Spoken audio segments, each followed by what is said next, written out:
జాతర కళ్యాణ మహోత్సవం బాగా జరగాలి. సంవత్సరానికి సౌకర్యాలలో మెరుగుపడాలి. ఒకటి. రెండవది, ప్రజలు ఎక్కువ రావాలి. జనం మల్లు జాతర మల్లు.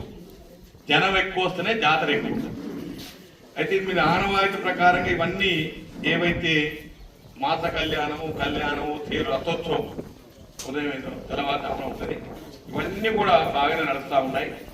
ఇదొకటైతే. రెండవది ఏంటంటే దీంట్లో రెండు రకాలు డెవలప్మెంట్, అంటే temporary development and permanent development. ఈ రెండింటిపైన కూడా దృష్టి పెట్టి ఇది ఒక మోడల్ చెప్పడం. దక్షిణ భద్రాచలం ఉత్తరంలో భద్రాద్రి శ్రీరామచంద్రుడు ఉంటే ఇక్కడ ఇదంతా కూడా దక్షిణ భద్రాద్రి కింద పేరున్నటువంటి చిత్తనగండ్ల. దీంట్లో పోయిన సంవత్సరం నేను రాలేకపోయాను, కానీ గౌరవ మంత్రి గారికి జూపల్లి కృష్ణారావు గారికి సార్ నేను రిక్వెస్ట్ చేస్తా ఉన్నాను, ఒక 5 కోట్లు మీరు అలా అనౌన్స్ చేయమని చెప్పాను.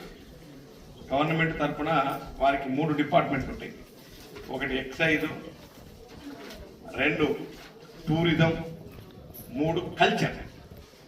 మన గుడికి కల్చర్ కింద వస్తారు, రెండింటికి ఇవన్నీ రాదు. ఎక్సైజ్ నుంచి రాదు, టూరిజం నుంచి కూడా ఇవ్వచ్చు, కానీ ఇక్కడ టూరిజం అంత డెవలప్ కాదు. టూరిజం ఇవ్వాలంటే ఇవన్నీ కూడా ఎంతమంది వస్తున్నారు పర్ డే మినిమం 1000 కన్నా తక్కువ రావాలి. 1000 మంది భక్తులు రోజు సందర్శిస్తే టూరిజం డిపార్ట్మెంట్ టేకప్ చేసి వాళ్ళకి హరిత ఓట్లు లేకపోతే ఇంకేదో ఎక్కువ చేస్తాం. మరి ఆ స్టేజ్కి వచ్చిందని నేను అనుకోను, రావాలని కోరుకుంటాను.